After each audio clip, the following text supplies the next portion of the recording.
मुंबईत पवारांच्या राष्ट्रवादीचे प्रदेशाध्यक्ष शशिकांत शिंदे यांनी पत्रकारांशी संवाद साधला। यावेळी त्यांनी मुख्यमंत्री देवेंद्र फडणवीस आणि उपमुख्यमंत्री एकनाथ शिंदे यांच्यावर निशाणा साधलाय। एकेकाळी दिल्लीत जाऊन निर्णय घेण्यावरून काँग्रेसवर टीका केली जायची, मात्र आता हीच वेळ सत्ताधाऱ्यांवर आली आहे, अशा शब्दात शशिकांत शिंदेंनी फडणवीस आणि शिंदेंचा समाचार घेतलाय। पाहूया। आदरणीय पवार साहेबांनी आणि पक्षाने संधी दिलेली आहे आणि ते नगर जिल्ह्यातले आमचे नेते म्हणून आहेत। मला वाटतं की मागच्या विधानसभेच्या पोटनिवडणुकीला त्यांच्याकडे काही लोक भेटायला गेले होते, याची कल्पना आम्हाला आहे, परंतु त्यांनी तटस्थ भूमिका घेतलेली आहे। आज तुमच्या माध्यमातून जर अशी बातमी कळत असेल, मी स्वतः त्यांच्याशी चर्चा करेल आणि मी चर्चा केल्यानंतर या बाबतीमध्ये या ठिकाणी वक्तव्य करेल। सर, राज्यातले महत्त्वाचे नेते मुख्यमंत्री उपमुख्यमंत्री सध्या दिल्लीला गेलेले आहेत।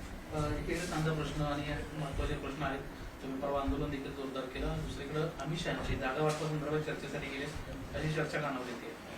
खरं म्हटलं तर कालपर्यंत काँग्रेसवर टीका करणारे की दिल्लीतून निर्णय घेतात अशा प्रकारची टीका करणारे आता परत दिल्लीमध्येच निर्णयाला जात आहेत। राज्याच्या असलेल्या निर्णयाची प्रक्रिया करत असताना तिथे निर्णय जाहीर करून दिल्लीमधून परवानगी आणायला पाहिजे, एवढं वजन महाराष्ट्रातल्या राजकीय असलेल्या त्यांच्या नेत्यामध्ये असायला पाहिजे। पण दुर्दैवाने परत एकदा या कांदा खरेदीच्या संदर्भामध्ये आणि ऊसाच्या आणि साखरेच्या प्रश्नासंदर्भामध्ये बैठकीला दिल्लीला जात असतील, मला वाटतं महाराष्ट्राची भूमिका सक्षमतेने मांडणं गरजेचं आहे। कारण महाराष्ट्रातला शेतकरी आज जास्तीत जास्त ऊस उत्पादक आणि कांदा उत्पादक असल्यामुळे या शेतकऱ्यांना अन्याय झाला तर 100% त्या ठिकाणी त्यांच्या विरोधामध्ये फार मोठं वातावरण महाराष्ट्रात होईल।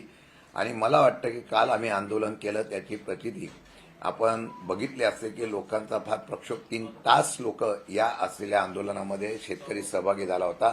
त्यामध्ये मुख्यमंत्र्यांनी टिप्पणी केली की काही लोक राजकीय स्टंट करण्यासाठी आणि फोटो काढण्यासाठी आंदोलन करतायत। मला वाटतं विरोधी पक्षांना आंदोलन करण्याची संधी न देण्याची काम या राज्य सरकारकडून अपेक्षित आहे। पण मला वाटतं तसं न दिल्यामुळे लोकांच्यासाठी आम्ही रस्त्यावर उतरतो।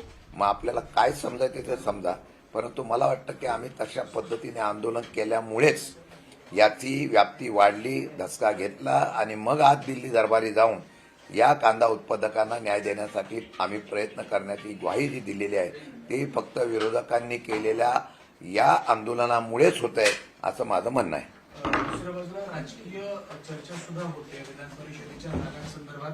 राज्यात एकमत होत नाही म्हणून दिल्लीत हे नेते आता अमित शहांसोबत चर्चा करत असल्याचं समोर असं आहे की फार काळ हे एक वाक्यता राहील असं मला वाटत नाही। मी पहिल्या प्रथम बोललेलो आहे की प्रत्येक पक्ष आपलं स्वतःचं स्थान बळकट करण्यासाठी त्या ठिकाणी प्रयत्न करतोय। त्यामध्ये विशेषतः 2 पक्षामध्ये फार मोठ्या प्रमाणात चढाओढ लागलेली आहे आणि ती या ठिकाणचं असलेलं एकमत होत नसल्यामुळे दिल्लीमध्ये जात आहेत। आम्ही वाट बघतोय की तिथे काय निर्णय होतोय। जर कोण स्वबळाच्या माध्यमातून निर्णय घेण्याचा प्रयत्न करत असेल तर त्यांच्यात ती दुही पडली जाईल आणि मला वाटतं की राज्य स्तरावर एकमताने या ठिकाणी राज्यकारभार चाललाय किंवा एकमताने प्रत्येक नेत्यामध्ये एक वाक्यता आहे असं चित्र सध्या तरी दिसून येत नाही।